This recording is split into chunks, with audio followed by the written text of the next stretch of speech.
La débilité des gens, les gars. Ah, c'est affolant. Mais toute la soirée, en réalité, toute la fin de soirée. Pour moi, le match, en vrai, le résumé de ce match, c'est vraiment l'intelligence. Mais dans tout se comporte l'intelligence. Parce que pour moi, il y a l'intelligence de la compo. Mourinho s'est complètement trompé. Il y a eu l'intelligence des joueurs. Pour moi, il y a des joueurs qui ont été complètement cons. Et ensuite, c'est passé ce qui s'est passé. Pristiani, c'est inqualifiable. C'est du racisme. Parce que les gars, les mecs, ils disent hey, oui, c'est trop facile de dire parce qu'il s'est caché. Les gars, à sa réaction, au moment où Vinicius l'a dit, tu sentais très bien, il se sentait coupable. Et ça, espèce de débile mental, ça dégage. On peut dire, voilà, Vinicius, d'accord. Vinicius, d'ailleurs, j'ai fait un tweet, j'ai dit il est débile. Au moment où il marque, il fait une célébration, il fait une espèce de danse bizarre, mais ça, vas-y, une danse. Mais il provoque, derrière, le stade. Du coup, j'ai tweeté, Vinicius, espèce de con. Il dit, Raouf, t'es un débile, t'es vraiment une merde. Mais ce qui s'est passé après, et n'excuse en rien ce que Vinicius a fait. N'excuse en rien ce qu'a fait Pristiani. C'est du racisme pur et dur. Et le racisme, on baise ça. Parce que les gens vont dire c'est trop facile, nanana. Comme j'ai dit, il se cache. Il se cache à sa réaction. C'est comme quand les joueurs simulent. Quand les joueurs, par exemple, ils font un penalty, c'est pas sifflé, mais la révision de la VAR. Ils sont un peu coupables. Les mecs, ils parlaient, ils criaient. Et depuis, après, plus rien. Là, ça le problème, c'est ça. Moi, et moi aussi, c'est l'intelligence des mecs. Parce que moi, j'ai lâché un tweet. Vinicius, t'es débile. Vinicius, t'es une merde. Et des mecs ont commencé à me dire mon gars. Mon gars. Mais, t'as vu, ça excuse le racisme. Mon gars, j'ai tweeté avant ça. J'ai tweeté avant ça, les gars. Ensuite, j'ai directement, quand Pristiani a fait ce que j'ai fait, j'ai lâché un tweet, c'est un fils de pute. Pristiani est un débile profond. Surtout que c'est pas la première fois où il fait des trucs débiles. Des fautes, des trucs, des contestations. Les mecs, je vous jure que je sentais le truc arriver. J'ai vu Pristiani partir. J'ai vu la réaction. Arrêtez. Et derrière les supporters qui applaudissent quand Pristiani sort. Mais moi, les gars. Moi, les gens vont faire des résumés sur Benfica. Mais moi, les gars, moi, c'est plus profond. Moi, c'est le foot. Et même, je vais aller plus loin. C'est pas que les supporters de foot. C'est l'être humain est débile. Incapable d'analyser quoi que ce soit. Impossible. Quand ça touche que t'aimes, t'es aveugle. Y'a aucune preuve de ce que dit Pristiani. Mais Chubs, mon gars, arrête. Là, on parle d'un truc grave. Vinicius, il va pas faire truc. Les gars, on parle d'un truc grave. Arrêtez. 2 secondes. Et regardez la réaction de Pristiani derrière. Il se fait petit. Arrêtez, les mecs. Arrêtez de faire semblant aussi. Ça parce que c'est Benfica. Arrêtez. Ça aurait été un autre club de je sais pas quoi. Vous aurez pas dit pareil. Les gars, les supporters qui ont applaudi la sortie de Pristiani sont des débiles profonds, mais ça, le problème, c'est trop problématique dans le football, qui acceptent le racisme, qui acceptent des mecs qui battent leurs femmes, tant qu'ils marquent un but. Ça, c'est le gros putain de problème. Mais, dans le même temps, ayez la nuance, comme à chaque fois, dans absolument tout, dans tout ce qui s'est passé là. Il y a de la putain de nuance. Vinicius est débile, oui, mais ça n'excuse en rien Pristiani qui est un débile, profond et une merde. Ça n'excuse en rien ça. Pristiani est une merde. C'est le plus grand fautif dans l'histoire. Derrière, les supporters sont débiles. Mais, dans le même temps, il y a la nuance de pas dire que tous les Benfica sont comme ça ou un club de racistes.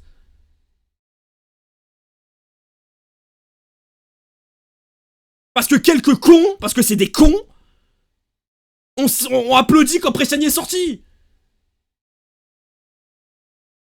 Juste, c'est de la nuance dans tout, en fait.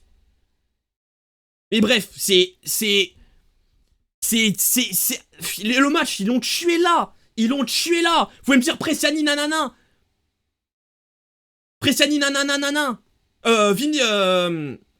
Vinicius nanana. C'est lui, il a tué le match. Non, c'est Pristiani.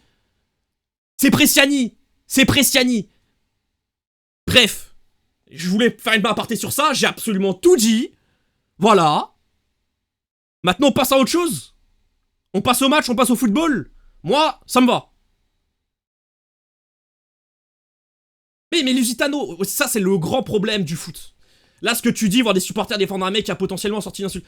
Ça, c'est le problème, c'est la problématique des footeux. Du monde. Tant que ça te va à toi, C'est pas grave s'il fait une dinguerie.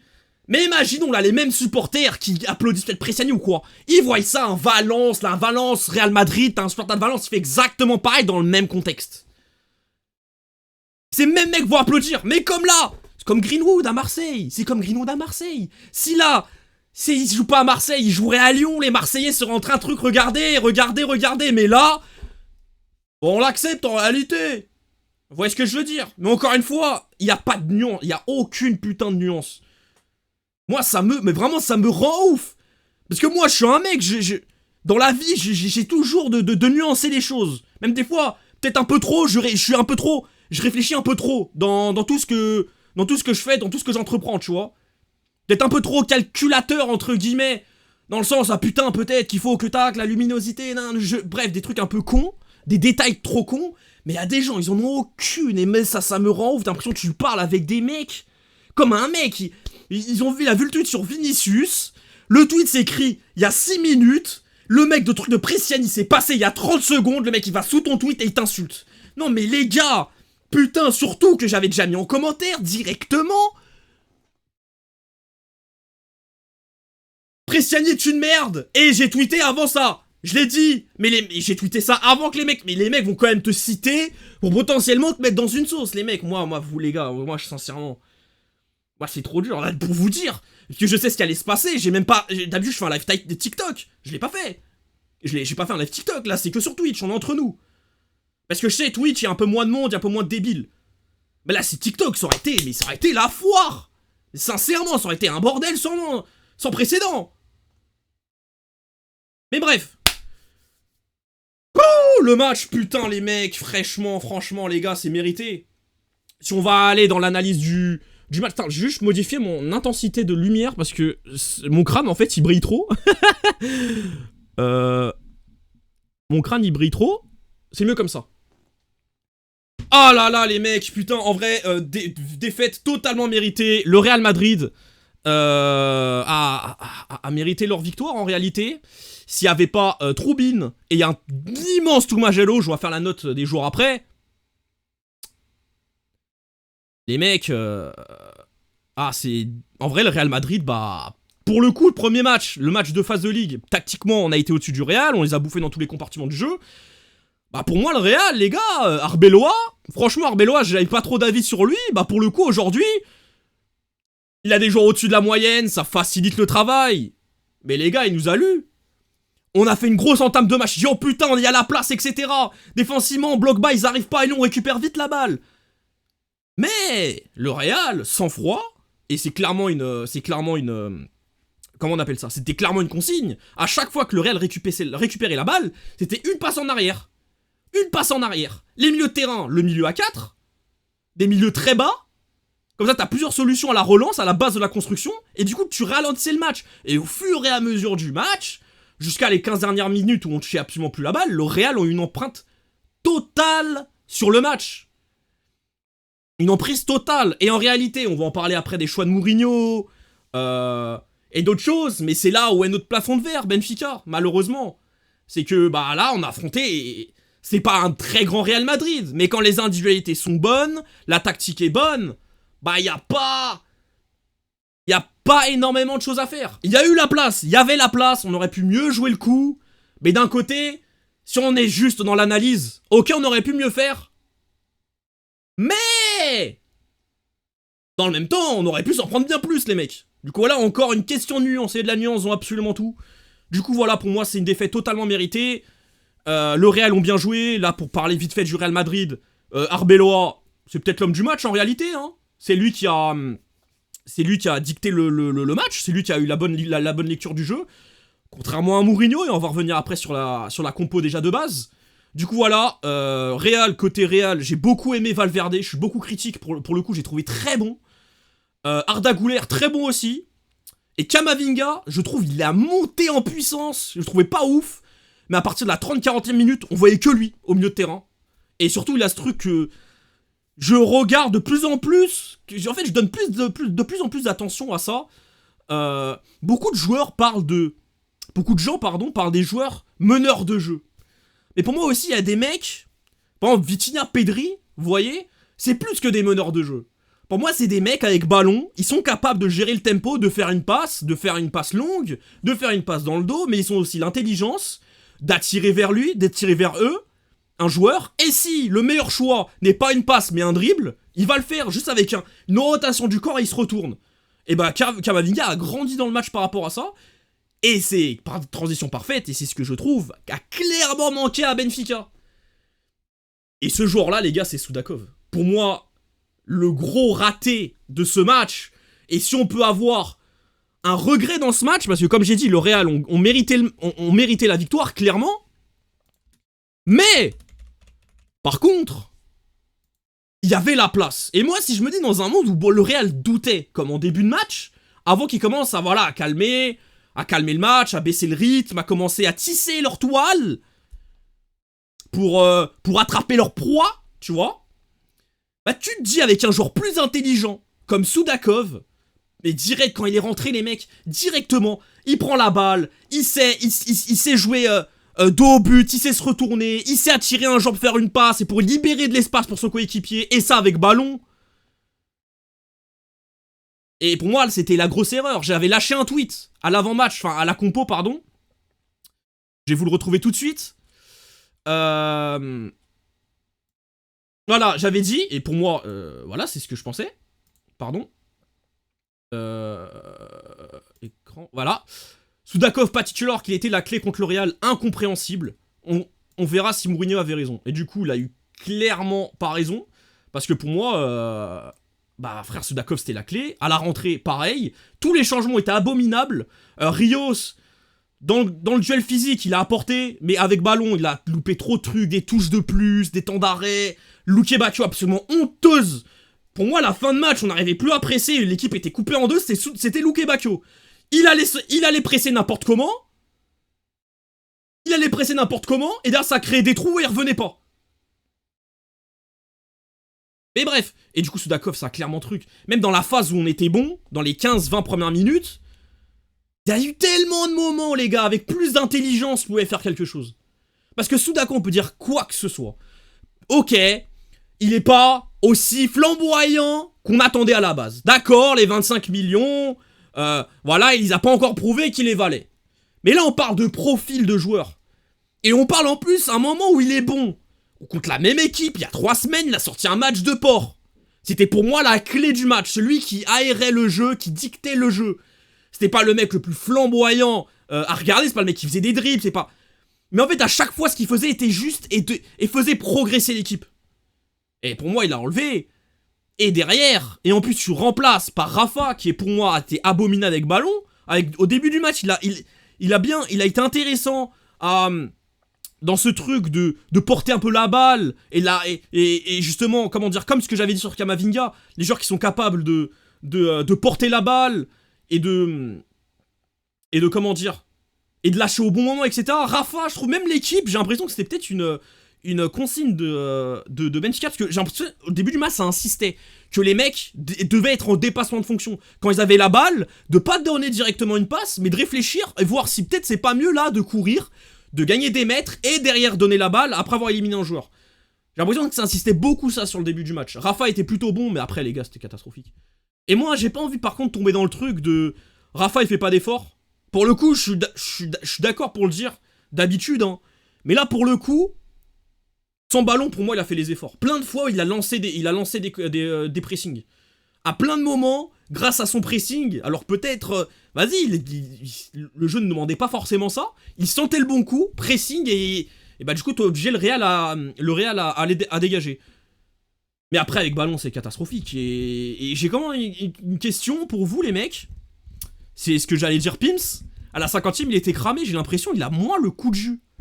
Après, peut-être qu'il est moins mis en... Tu vois, vraiment, par exemple, le Benfica de Roger Schmidt, c'était vraiment la clé. Rafa, c'était la clé de voûte. C'était... chaque attaque était presque... En fait, devait être lancée par Rafa, par une course de Rafa. Même si tu touches pas la balle, ça devait... Ou même, ça devait être une arme de persuasion pour l'adversaire. Même si Rafa était pas forcément dans le circuit de passe, t'avais ce danger. Du coup, en fait, il prenait peut-être un milieu défensif en trop... Et ça libérait de l'espace pour le copain. Là, peut-être, il a pas la même circonstance, etc. Il est peut-être pas aussi en confiance, etc. Il est pas en rythme. Avec Besiktas, ça faisait longtemps qu'il a pas joué. Il y a quand même le doute, hein. Est-ce que... Du coup, voilà. Et après, derrière, parce qu'il n'y a pas que ça, pour moi, il y a Barreiro aussi, là. Barreiro, pour le coup, en ce moment, en double pivot, franchement, il était bon. Mais là, aujourd'hui, il était complètement à côté de la plaque, il savait pas quoi faire. En fait, j'ai l'impression, le premier match, le Real Madrid était plus agressif sur lui, tu vois. En gros, il y avait une espèce de défense individuelle, de souvenir, hein. Et du coup, Barreiro, en fait, il avait pas le temps de réfléchir. En fait, il avait la balle, il faisait une passe directement. Et là, j'ai l'impression, le Real, on laissait le temps à Barreiro de jouer. Mais Barreiro, c'est pas un créateur. Barreiro, il est pas à l'aise avec ballon. Et c'est terrible pour un milieu de terrain de Benfica, les mecs. C'est terrible. Sincèrement, c'est terrible comme on est tombé bas. Qu'un de nos titulaires, parce que Barreiro, c'est un titulaire indiscutable cette saison, on peut pas le nier. Pour nous, il doit pas l'être, mais dans les faits, il l'est. C'est terrible à dire, à chaque fois, quand il avait le temps, jamais il prenait le bon choix. Et moi, il y a un truc qui aussi me sortait de mes gonds, c'est que dès qu'il avait la balle, tu savais ce qu'il allait faire. Comparé à des Ochners, des Sudakov ou côté Real, par exemple Arnold, pour moi c'est peut-être le MVP du match. La première mi-temps, même les 60 premières minutes avant la dinguerie, match monumental d'Arnold, il cassait notre pressing, descente de fou, des passes là dans le demi-espace entre Dahl et Otamendi, on a été beaucoup en danger. Il y a eu 2-3 occasions très très flagrantes du Real de ce côté-là.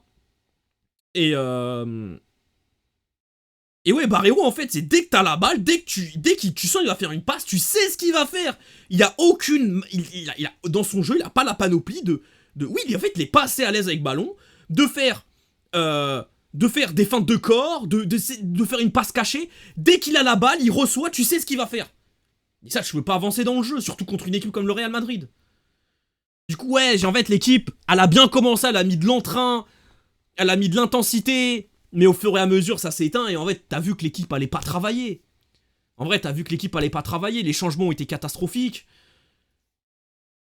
Et ouais, en fait, quand t'as poussé sur les cordes le Real Madrid grâce à l'intensité, le courage, l'ambiance au stade, t'as ramené un truc.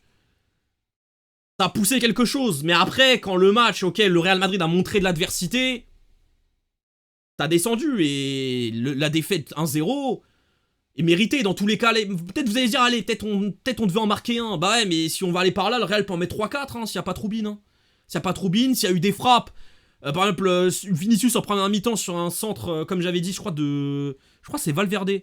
Je crois que c'est Arnold donne à Valverde qui donne un centre en retrait. Vinicius, il la donne un peu... Il la donne un peu... comment dire?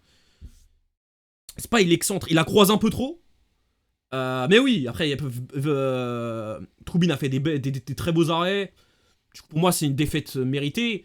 Et comme j'ai dit, malgré des regrets, j'en veux pas totalement non plus au coach, aux joueurs. Parce que les gars, ça reste comme le Real Madrid. Ça reste comme le Real Madrid.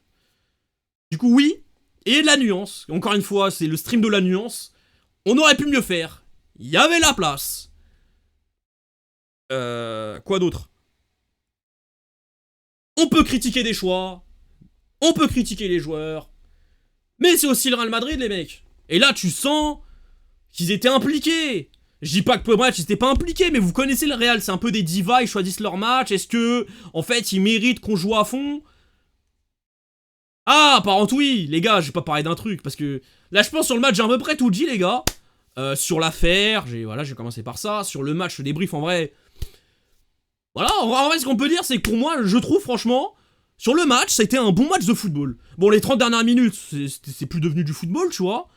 Après, c'est débile. Et le pire, Prestiani, je me répète, Prestiani est un fils de pute, voilà, pour être très honnête avec vous. Mais avant ça, je trouve que c'était un bon match dans l'adversité, genre, je trouve qu'il y avait une bataille tactique. Salut Domaine, je trouve qu'il y a eu une bataille tactique dans le match, et moi, franchement, j'ai pris du plaisir devant le match. Voilà, même à analyser les défauts des équipes, les points forts, découvrir certains trucs. Par exemple, le Real, franchement, j'ai bien aimé leur match. Voilà, ils sont détestables. Je parle même pas du truc, hein. La manière, tu vois. À un moment, Benfica, on a un coup franc d'enjeu, t'as Mbappé, il se colle au truc. Des mecs, on dirait, ils peuvent tout faire, l'arbitre, il dit rien. Mais bref, voilà, franchement, voilà, le Real Madrid, j'ai appris des choses sur eux, c'était cool. Sur Arbeloa aussi, j'avoue que j'avais pas trop d'avis jusqu'à maintenant sur lui. Son 4-4 de losange plutôt intéressant, de rapporter des mecs dans l'axe. Puis en fait, t'as pas de contrôle, bah mec, rajoute un milieu de terrain, quoi, en fait. Voilà, fais le truc logique comme Ancelotti à l'époque. Et derrière, qu'est-ce que je veux dire? Mais par contre, oui, les mecs, l'arbitrage, les mecs. Moi, je suis désolé, mais le Real Madrid peut faire tout ce qu'ils veulent, quoi. Parce que les mecs, il y a un truc, mais personne, mais affolant. Pas la VAR ou quoi. Les mecs. Putain, mon ref, il m'envoie un tweet, je le vois plus. Ah oui, voilà. Les gars. Ça devait être la... On va voir si c'était la combienième. Et avant de vous montrer ça, les mecs. Avant de vous montrer ça. Les mecs, l'arbitre donne 13 minutes de temps de jeu. Le corner, ils ont pris au moins 2-3 minutes à tirer. Il y a eu des changements, il y a eu d'autres trucs de temps perdu. Et le mec, il siffle direct, quoi. Il laisse 40 secondes, il siffle. Il siffle direct. Camavinga, il écrase des pieds, il truc, il chamaille. Tchouaméni, pareil. Pas un jaune. Mais en plus, hein. Et toutes les petites fautes d'anti-jaune ont sifflé. Parce que les mecs, aussi, le Real Madrid ont une supériorité. Je disais, quand ils ont calmé le rythme du truc, ils ont eu la balle, en fait, ils ont congelé le rythme. Ils ont congelé le rythme, ils ont ramené le match à très bas rythme. Pour pas que le match s'affole, et ça profitait pour nous, tu vois, dans un Real Madrid un peu chaotique, qui sait pas comment défendre, comme en début de match. Voilà. Ils ont éteint la main, ils ont éteint le rythme, ok les mecs, et là ça va trop vite, et rythme de sénateur, nous on aime bien. Mais ça a aussi aidé les petites fautes non sifflées. Le nombre de fois des fautes pas sifflées. Et ok, vas-y, si par exemple, contre eux aussi, le sifflerait pas. Voilà, c'est le choix de l'arbitre, il laisse jouer. Mais si dans un sens, tu siffles à chaque contact... Et encore une fois, je me plains pas de l'arbitrage sur le match. Le Real Madrid ont mérité. Mais quand même, il faut avoir cette nuance-là que... le Texier, les mecs. Et surtout, surtout les mecs... avec tout le respect, comment là, il n'y a pas rouge, quoi. Il donne une patate. Il le donne une patate. C'est une patate, il ferme sa main, il donne une patate dans la gueule. Comment il n'y a pas rouge là-dessus? Et comment Dal, il se plaint pas plus? Comment l'équipe là se plaint pas? Aussi, c'est aussi de notre faute. Parce que peut-être le mec n'a pas vu. Et c'est à la VAR de le signaler. Mais... après, si l'arbitre il dit joue vite, bah mon gars, la VAR, voilà. Peut-être la VAR n'a pas eu aussi le temps de voir, tu vois. Et... de souvenir, peut-être que je dis une connerie, Alexis, mais je crois Benfica en jouait vite. Frère, il a mis une tarte, c'est vraiment un coup de poing. Et ouais, bref, je crois que j'ai un peu tout dit, les mecs. On va aller sur la note des joueurs. Les mecs, pour terminer le débrief et le stream. Ah non mais là c'est rouge, c'est pas un mec, une patate, il y a un coup de poing dans la gueule, c'est carton rouge les mecs. Franchement les gars, faut dire les termes. Un coup de poing dans la gueule, c'est carton rouge les gars. Mais ce genre d'action est tout aussi grave. Non mais arrête, non mais Marek, qu'est-ce que tu racontes? Tu vois Davos, je suis Benfica, je t'aime Prestiani, gros abruti, mais ce genre d'action est tout aussi grave. Mais t'es sérieux là? Mais qu'est-ce que tu racontes toi? Ah ouais, un coup de poing, c'est aussi grave que traiter un être humain en fait, d'être inférieur. Mais vous êtes fous, quoi, les gars. Non, mais arrêtez. C'est quoi cette comparaison, là? Mais t'as pété un plomb, quoi. Non, mais les gars, un moment, c'est quoi ces conneries que vous dites, là? Vous comparez un coup de poing, hein. Et encore, c'est un coup de poing, il a pas pris, bref, vous voyez, c'est un coup de poing, c'est pas non plus Mike Tyson, il arrive, boum, ou alors Zidane, il arrive, coup de poing, coup de tête dans... C'est un geste truc, il doit pas le faire, mais les gars, comparez pas du racisme, wow, vous êtes fous, quoi. Ah, les gars, certains, mais les gars, franchement... des fois, c'est dur, hein, pas de... Oui, c'est Tomsko, t'as raison, mais bref, je dois pas perdre du temps sur des mecs, franchement, les gars, mais... Des fois, mais réfléchissez 3 secondes, quoi. Putain, mais les frères... En fait, des fois, c'est juste de la réflexion. Vous comparez un coup de poing à un mec qui dit « Tous les mecs comme toi sont inférieurs à moi ». Mais est-ce que vous vous rendez... Moi, des fois, je comprends pas les gens, franchement, c'est dur. Mais des fois, c'est dur, hein. C'est dur. Surtout quand t'es sur Internet, tu vois, les gens sont cons. Mais vraiment, hein. Avec tout le respect, mais à un moment, les gars, il faut dire les mots. Bref, les gars, on va aller sur la note des joueurs. Courtois, il a quand même fait pas mal de bons arrêts, hein. On va aller très vite fait côté Real Madrid, hein, je vais pas noter tout le monde. Courtois, les mecs, il a eu des gros arrêts. Hein. Je me rappelle d'un arrêt en début de match, je sais plus si c'est une frappe de qui, en premier poteau. Sur une frappe contrée, les mecs. Si quelqu'un peut me trouver, c'était qui le tireur? C'était peut-être Prestiani d'ailleurs. Et il a fait 2-3 sorties intéressantes. En fait, c'est du Courtois en fait. Ah, peut-être Auchners, je sais plus. Bah, c'est Auchners, merci les mecs, j'ai une mémoire défaillante. Mais ouais, en fait, c'est du Courtois, c'est le.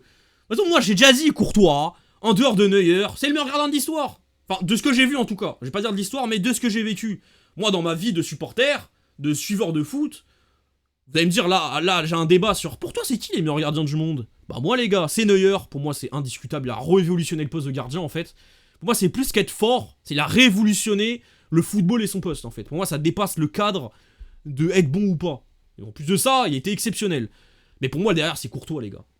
Déjà, tout le monde, mais je trouve les supporters du Real n'en font clairement pas assez quand ils parlent de. Il y a des joueurs qui ont permis de remporter des Ligues des Champions. Carvajal, Benzema, Vinicius, Ronaldo. Mais pour moi, les mecs, Courtois, ne pas le mettre dans la table de ces mecs-là. L'année, là, où Benzema gagne le Ballon d'Or, le Real font. Mais pour moi, le Real, c'est Benzema et Courtois. Pour moi, c'est les deux cadres. T'enlèves l'un des deux, il n'y a pas de Benzema exceptionnel. Et il n'y a pas de Ligue des Champions. Mais bref, Courtois, frère, il est parfait. Sur ce qu'il a eu à faire. Voilà, si tu donnes une note, bah. C'est 10. Après, parce qu'il a tout fait de parfait. Oui, bien sûr, il y a Modric et Toni Kroos, ils n'ont pas tous cité. Mais t'as compris ce que je vais dire. Après, voilà. On va pas quand même 10 parce que c'est pas l'homme du match non plus. Voilà, je le mets 7. Qu'est-ce qu'on peut parler? Bon, allez, les défenseurs en vrai. Rudiger, ouais, j'ai pas forcément un truc à dire. Huysen a été pas mal, je trouve. La réception des centres, on l'a beaucoup critiqué pour ça. Que son jeu de tête était catastrophique, elle n'est pas dans les duels. Bah, aujourd'hui, je l'ai trouvé bon. Du coup, voilà, Huysen, il a été bon. Allez, je lui mets 7 aussi. Allez, on va être un peu gentil, tu vois, côté Real. Carreras, non noté, en vrai, je l'ai pas trouvé ouf. Alexander Arnold, pour moi, c'est le meilleur joueur côté Real. Je sais pas si vous êtes d'accord avec moi. Pour moi, c'est 9, hein. Arnold a été exceptionnel. Hein. Il a eu un peu de mal défensivement, mais en fait, derrière, avec ballon, il t'aide tellement. En fait, les gens résument Arnold souvent que par les centres. Mais pour moi, c'est tellement autre chose, les gars. À chaque pressing de Benfica, il avait la balle. Il faisait une passe à l'intérieur du jeu. Et en fait, le pressing était. En fait, on allait dans un sens, et il te faisait une passe dans un autre sens qui t'éliminait complètement le pressing et qui aérait le jeu. Qui aérait le jeu du Real Madrid, tout simplement. Match exceptionnel. Chouameni, ouais, j'ai pas grand chose à dire. Kamavinga, il a grandi dans le match. Tu vois, en vrai, Huysen, j'étais un peu quand même gentil. Huysen, je le mets 6, tu vois. Kamavinga, je le mets un gros 7. Arda Güler, un gros 7. Valverde, je le mets 8. Moi, ça a été le meilleur côté Real Madrid. Enfin, le meilleur au milieu de terrain. Même dans le rôle de créateur et tout. Enfin, créateur, vous avez compris ce que je veux dire. C'était pas du Vitinha. Mais avec ballon, il était bon aujourd'hui. Avec ballon, il était bon. Même sans ballon dans les appels, etc., il nous a fait beaucoup de mal. Le côté droit, parce c'est un milieu en losange, mais il était dans le côté de la partie droite du milieu de terrain. Les deux nous ont fait beaucoup de mal. Et derrière Mbappé, pour moi, il était plat. Moi, c'est 5, et vraiment, on peut mettre 4. Hein. Et Vinicius, bah, il marque le but. Hein. Il a cassé les couilles, il est débile, voilà, parce que son truc avant, encore une fois, pour les mecs qui viennent d'arriver, Prestiani est un abruti, est fini à la piste, c'est un débile, c'est un abruti, rien n'excuse ce qu'il a fait, nanana, mais Vinicius, en vrai, tu vois, en vrai, ça peut être l'homme du match, c'est lui qui est 1-0 parce que Vinicius a mis cette frappe de ouf. Ouais, du coup, je le mets 8, je l'enlève une note parce que, pour la merde qu'il a foutu, parce qu'en vrai, à partir de ça, c'était plus un match de football. Côté Benfica, Troubine, très bon match. Comme j'ai dit, sans lui, le match, bah en fait, on perd pas que 1-0. Il y avait la place. Ouais, en vrai, non, 7, je suis un peu méchant. En fait, je mets 8. Vous avez raison, les mecs. 9, peut-être pas, tu vois. Sur le but, il peut rien faire, mais. 8, est-ce que les mecs, je suis un peu aigri? Peut-être ils méritent un 9. J'allais le mettre 8, moi, je sais pas.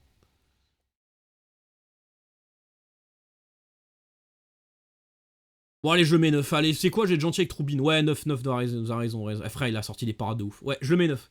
Vous avez raison, je mets 9. Ensuite, Dahl, franchement, il a été moyen.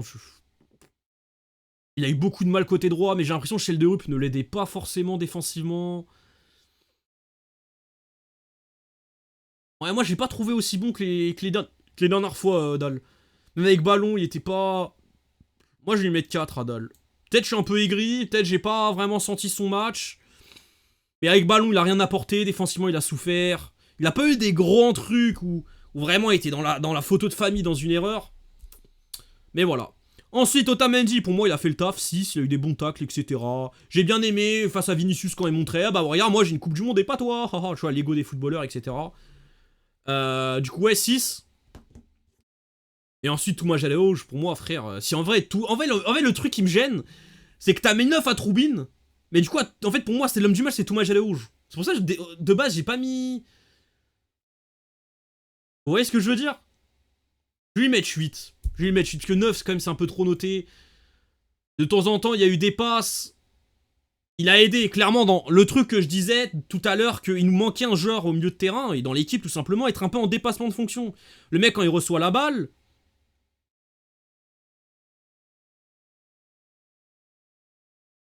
Josko, c'est ce que je suis en train de dire, en fait, qui... Pas répondre à ça. Franchement, les gars, vous m'énervez. Vous écoutez pas ce que je dis. Vous venez d'arriver, vous... J'ai parlé de ça pendant presque 10 minutes en... J'abuse. De longues minutes en début de stream. Commence pas à dire que t'es en train de cautionner le fait que avant... Eh les gars, putain, réfléchissez. Mais bref, Touma Jalehoj, voilà. Oui, t'as raison, Tomsko. Je vais pas rentrer dans ça parce que les gens sont cons. Du coup, je vais pas rentrer dans les conneries. Mais bref, Touma Jalehoj pour moi était très bon. Et dans le fait de dépassement de fonction, justement, Touma Jalehoj, on dit qu'il est très bon avec ballon. Il fait des bonnes passes, mais les gars, ça dépasse ça. Pour moi, il est très intelligent. C'est pas peut-être... Il peut faire une bonne passe latérale qui va mettre possiblement dans la merde son coéquipier.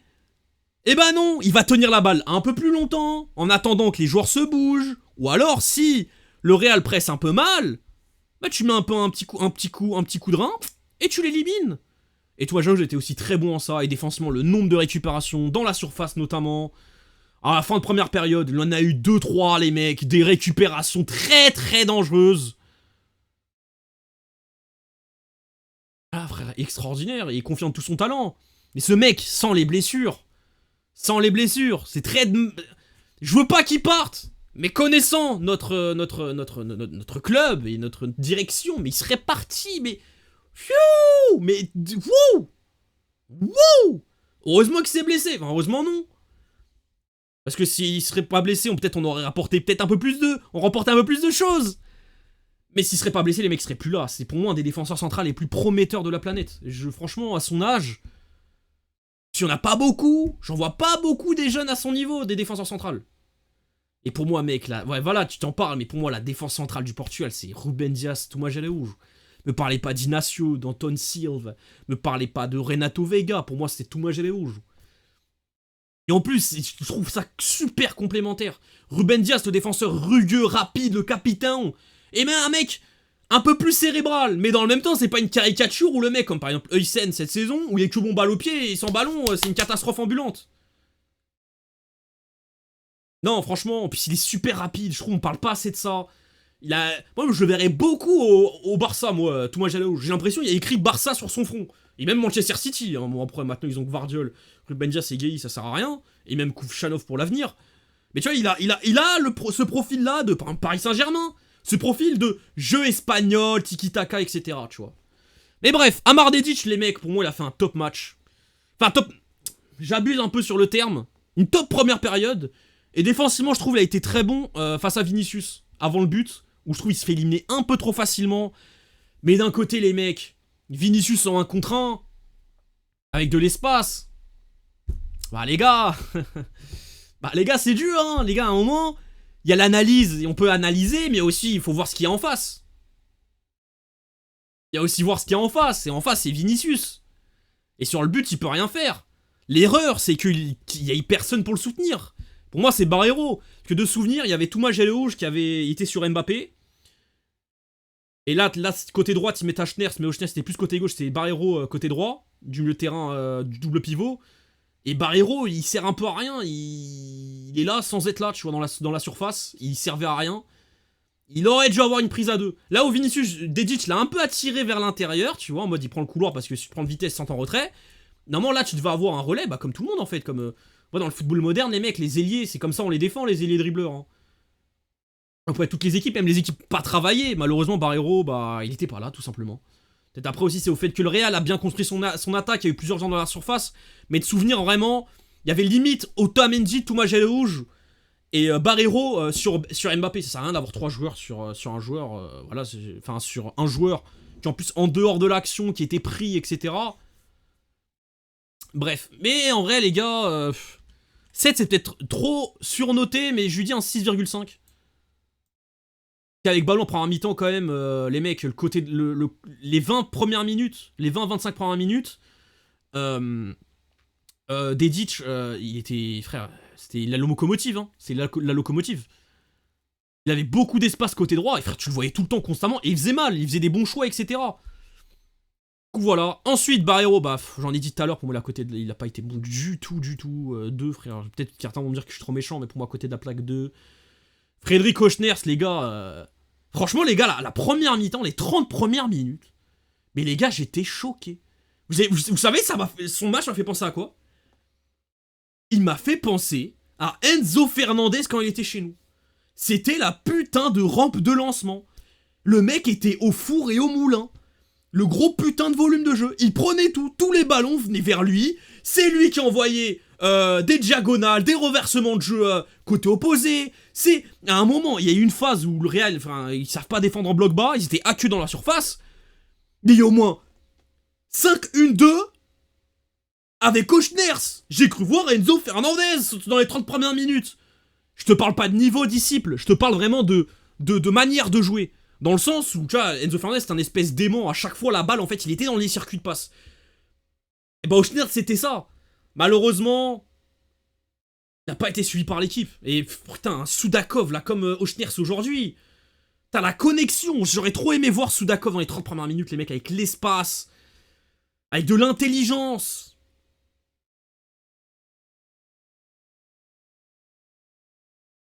C'est dommage, mais du coup, ouais, Auchners, je vais lui mettre la note de 7. Peut-être 7,5 en vrai. Après, il s'est éteint aussi avec l'équipe. Après, tout seul, tu peux pas faire grand chose parce que, comme je disais, il a été bon dans ça, mais il a pas non plus le coup de rein, tu vois, son jeu de feinte de corps, d'imprévisibilité, tu vois, en mode, ok, il reçoit la balle et il va te faire une feinte de corps pour éliminer l'adversaire, ou alors il va être bon dos au but, il va savoir absorber le pressing, il va savoir garder la balle tout simplement face à un pressing, tu vois. Il a l'air de se retourner, etc. C'est pas ce profil-là, tout simplement, Auchners. Mais tiens, un joueur en complément comme ça, tu vois, comme Soudakov en 10, putain, ça aurait fait trop de bien, je suis persuadé. Mourinho s'est complètement loupé. Bah, du coup, Bresciani 0, voilà, tout simplement. Voilà, c'est un fils de pute, c'est un débile, et les mecs, ils me disent encore une fois un truc.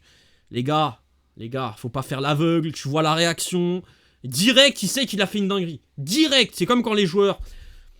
Il y a faute, en revision de la VAR, tu vois, des gros zooms sur le jeu, tu vois le mec en mode, il est comme ça en mode... alors qu'il était en feu il y a 3 minutes avant. Du coup voilà, Rafa les mecs... 3.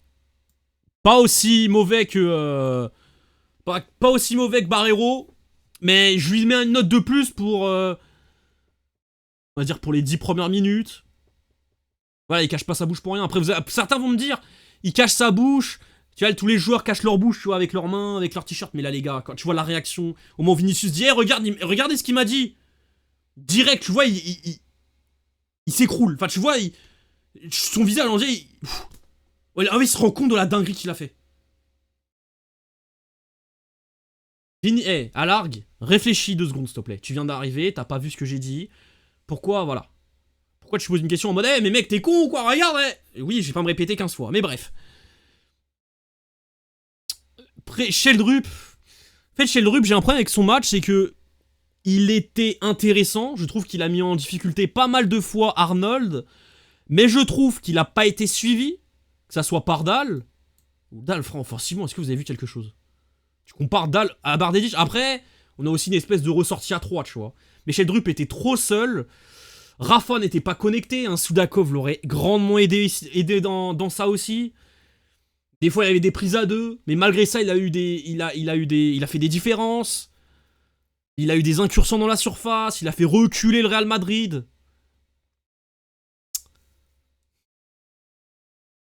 Mais après, il s'est un peu éteint aussi dans le match quand même. Après, sa sortie est catastrophique. Hein.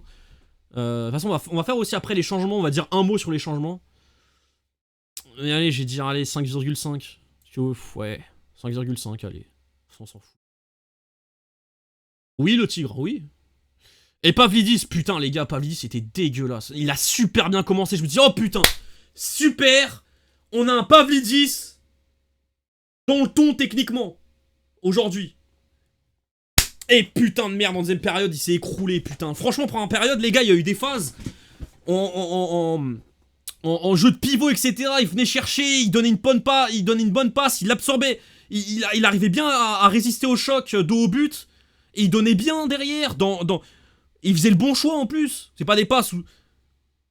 Mais après, putain, il a descendu. Et après, il mettait plus un pied devant l'autre à la deuxième période ou la fin. Je pense que c'est vraiment la fin de première période déjà. Et en vrai, putain, les gars, il y a eu 2 situations dans la surface. Je sais plus à quel moment dans le match, les gars. Si quelqu'un a une bonne mémoire. Mais putain, les mecs, je me suis dit, mais jeu de pivot dans la surface. Il y a eu 2-3 trucs vraiment de contrôle de balle dans la surface, dos au but. Mais putain, c'est Anis ou Cabral. C'est clairement sa qualité. Moi, les mecs parlent de son jeu de tête à Anis Cabral. Mais moi, ce qui me choque le plus, c'est son jeu de pivot et sa qualité technique pour garder la balle face à un pressing. Face à un choc, face à un duel, tout simplement. Et derrière, de la donner proprement et de le donner avec une bonne intensité de passe, etc. Je me suis dit, mais putain, c'est Anis ou là. Fallait. Après, c'est dur de faire rentrer ce truc, mais Mourinho, frère, il aurait dû tenter, il avait rien à perdre. Du coup, ouais, Bresciani, je donne la note de... En vrai, 3, hein, même la même note que Rafa. Hein. En vrai. Hein. Et ensuite, quelques petits mots pour les changements, les gars. C'est... Luque Bacchio, mais moi, c'est... Frère. Je vais pas mettre 0 parce que y a que Bresciani qui mérite le 0. On va pas le mettre dans la même note qu'un putain de raciste. Mais on va lui mettre 1. Voilà, lui met un point de plus parce qu'il y a un raciste. Il n'y avait pas un raciste, c'est 0. Comme j'ai dit tout à l'heure, il sortait pressing, il cassait le pressing, créait des trous béants pour tout le monde. Et après, il presse, mais il va pas revenir derrière avec ballon à côté de la plaque. Catastrophique. Catastrophique. Rios. J'ai pas noté, Rios. C'est... En fait, il a apporté...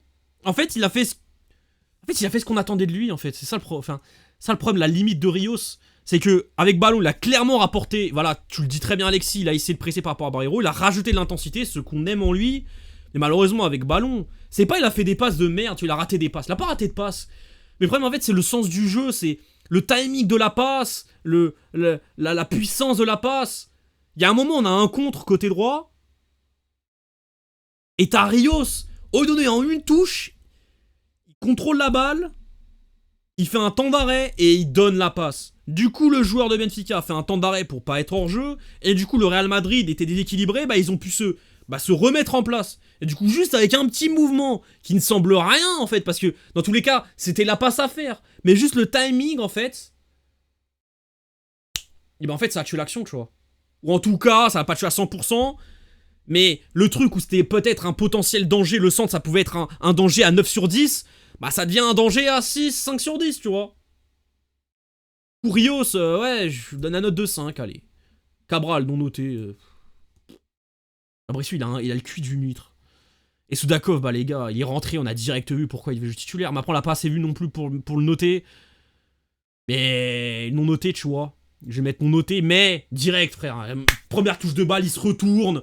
Il attend, ok, il y a un adversaire qui vient sur lui. Ok, bah attends, petite orientation du corps. Je le donne dans cette zone-là, du coup. Comme il presse dans cette direction, je lui donne une passe dans l'autre direction, il est complètement éliminé. C'est des... Et moi, c'est un truc que je trouve on parle pas assez dans le football.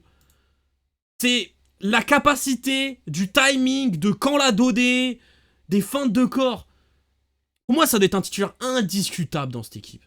Parce que pour moi, voilà, comme j'ai dit au tout début du débrief, pour moi, le match, et dans tous les trucs, que ça soit dans le truc de Vini, que ça soit dans le truc de Prestiani, dans les trucs des supporters, dans la réaction de certains dans les réseaux, ça manquait d'intelligence. Les gens, ça manquait d'intelligence. Et Benfica étant la résumé de ça. Rafa, Prestiani, Barreiro, tout ça, ça manquait d'intelligence. Et Soudakov, malgré que peut-être, des fois, il est irrégulier, des fois, il se cache un peu dans les matchs, des fois, il est un peu transparent, des fois, il est un peu lent. Mais les gars, on doit avoir... En fait, on n'est pas le Barça, on n'est pas le Real Madrid, on n'est pas City pour se priver d'un joueur de cette intelligence-là. Je dis pas que Soudakov, c'est João Félix de la grande époque, c'est pas Nicolas Gaëtan, c'est pas Vitinha, c'est pas Désiré Doué, c'est pas Pedri, mais il a ce style de joueur intelligent qui vont pas donner la balle directement, mais ils vont réfléchir avant de faire une action. Et malheureusement, ce qui manque beaucoup trop dans cette équipe, et Soudakov, et surtout dans ce type de match où en fait, t'auras peu d'opportunités, et quand tu les as, faut pas les louper. Malheureusement, bah t'enlèves un joueur intelligent, tu mets le mec, ce plus grand défaut c'est d'être con, hein, Rafa. Bah tu le payes cash, parce que moi je me dis, comme j'ai dit, le Real ont mérité, la victoire est totalement méritée. Mais dans le début de match où voilà le Real, ça tangue un petit peu et que ça peut très vite s'écrouler, le Real Madrid on connaît. Si en début de match, on joue un peu mieux les coups avec un joueur comme Soudakov qui est plus intelligent, ça aurait peut-être pas été le même match. Et la qualif c'est mort, bien sûr que non les mecs, j'y crois encore totalement. Le Real Madrid est prenable, ils l'ont prouvé encore aujourd'hui. Même s'ils ont été supérieurs à nous et qu'ils méritent leur victoire, moi je trouve qu'il y a la place les gars, il y a la place. Il y a la place d'embraser le match. Les gars, tu sens niveau confiance, c'est pas ouf. Quand on les tapait, quand on les rentrait dedans, ils étaient un peu sous l'eau les gars.